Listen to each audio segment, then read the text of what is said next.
G'day, Steve Morgan, Australian Bass Tournaments. Behind me is the Clarence River and we've just completed the Crush City Bass Australian Open. Ben Hay, Angler of the Year and now first time Australian Open champion. Congratulations. It's been a cracking year, hasn't it? Oh yeah, no, I've had a great year. Just to win an event and then fish hard and get good enough results to get AOY was, I didn't even expect to do that and super stoked to win the Open. The Open's something I thought you could probably fish for 20 years and not win one, And this place has eluded me too. I think I've fished 4 or 5 ABTs here and just finished midfield every time. Yep. Never really cracked it, and I never came and pre-fished here, only the pre-fish day before the event, but a few weeks ago there I made a point of coming up and doing a couple of days. You put the work in, see? Yeah, that's right. And This year I did. I put the work in this year, and I think that's definitely makes a difference. All the other venues I've always struggled at, you just turn up blind, no idea what's going on. And it's hard to work it out in a day. Oh, in one day you can't. Yep. Especially places like here, even a big impoundment, but these rivers are huge and there's so many different directions you can go, and you can't work it out in a day. No. Well, I think it's awesome that you've put the work in and you've got the results. This one wasn't a foregone conclusion. It was close up until the end. We had lead changes, 2 or 3 lead changes during the day. Yep. You said you had a little peek at the scoreboard out there and it's like, I'm leading. Yeah. Did you have a look at the margin? I did. Not much. I did. When I looked, and I think I was in second, and then I didn't look for ages, and I was like, I wasn't that far. I can't remember what it was. It wasn't far behind. Reese was still leading, and then I was fishing along in Swano, and he had Bo Everly as an observer with him, and they were fishing over there, and they went to have a move, and they slowed down at a chat, and they're pointing at me, and I was going, yeah, what's going on? I said, you're leading. I was like, oh, really?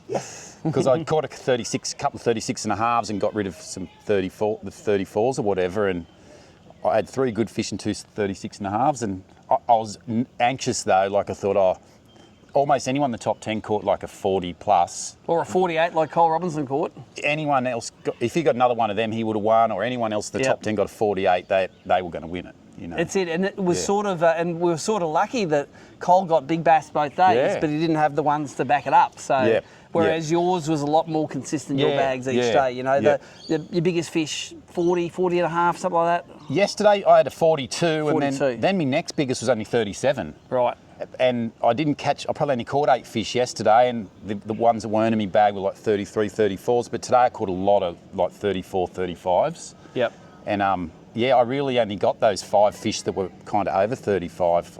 Not like I caught many of them better ones, but... But it literally it's that much, that's but right. It makes all the difference. Yeah, with the conversion app, that's right. Yeah, the weights. Take us through your practice day. It was a rainy day. You said they were biting their heads off. Yeah, I went up the Coal Stream and fair few other boats went up there, and I heard that everyone caught them. Well, a few of the boys fished with no hooks and said they knew they were there, and it was raining, and I threw a frog for a bit up there on practice day, and I caught a few average ones, and I love when it rains because you can throw them big noisy baits. I reckon they'll overcast rain and drizzle, and they were coming up and smashing them. So I thought, right, I knew there was a few good fish up there because 2 weeks ago when I pre-fished, I left the Coal Stream till the Arvo, and I went up there and did an Arvo run up, and I only actually caught 2 fish, but they were like both about 38. But I reckon it was the time of day. So when I come here just Friday before this event, I thought I've got to go up there in the morning real early, because they were the 2 best fish. What's there. Yeah, like 2 weeks ago, I fished everywhere and I caught lots of 30s to 35s. I didn't really get any decent ones. I didn't go upstream from here though. I virtually spent a day and a half downstream, and then that afternoon the Coal Stream, and the 2 best fish, I only got 2 up there, but they were the better ones out of everything that I caught. So I thought, right, when I go back in 2 weeks, I've got to go up there early when the surface bite's good. You see me at the ramp there early Friday, and I was waiting for it to get light enough to get up there early, and I realised there's a few good ones there, and I thought that'll do me. Yep. Like I like when I don't have to run around too much. That's right. You narrow it down to a spot, and it was the right spot. Take us through your frogging gear. Exactly the same frog as Dan, who was second. But kicker curly. Yep.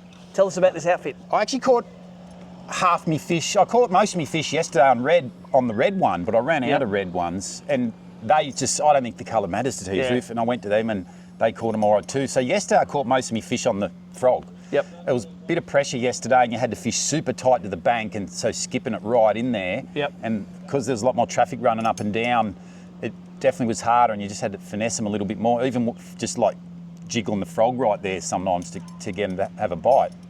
Yeah. You've got that on a TD Black, Wicked Weasel. It's a very basic rod. It's just got a bit of guts and strength, and 16-pound leader.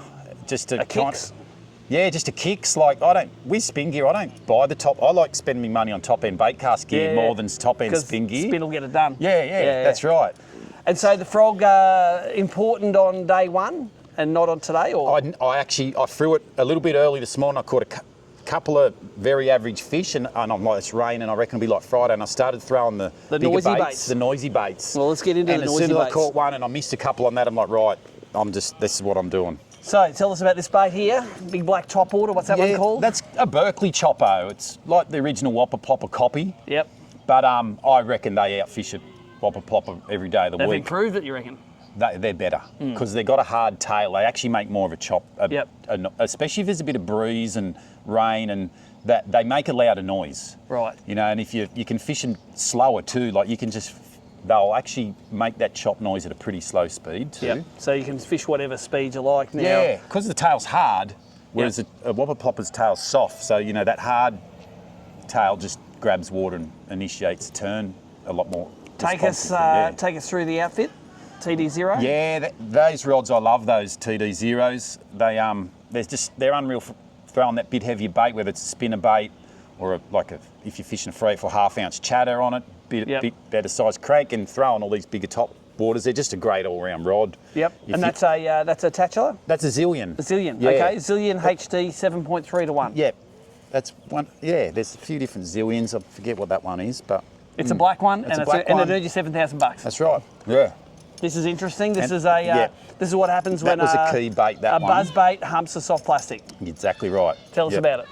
Yeah. Well, you know, I play with buzz baits a bit in the rivers, and you catch plenty on skirts and that. And it wasn't until a few weeks ago I thought, I buy a bit of gear out of the States, and you can't buy buzz baits here that take a plastic. Yep.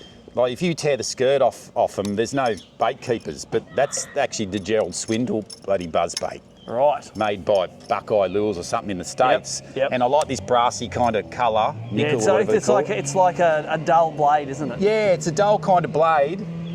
And instead of the skirt, I actually come up here the other week and had a frog on there, and I could not buy a bite, and I'd go back to a skirted buzz bait and I'd catch a few. And I thought, I'm going to try a paddle tail. Yep. And of course, they always eat Kitex, but the Kitex tear. Yep. And saves you having to put a new keeper on all the time. Take your stinger hook off to put a new plastic on. I just went and super glued a heavy hitter because they're that strong.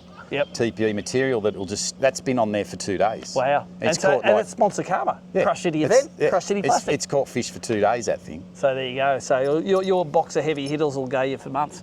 I got one packet of them given to us here at one of the events. Yes. And I was nearly going to buy another colour the other day when they worked a bit.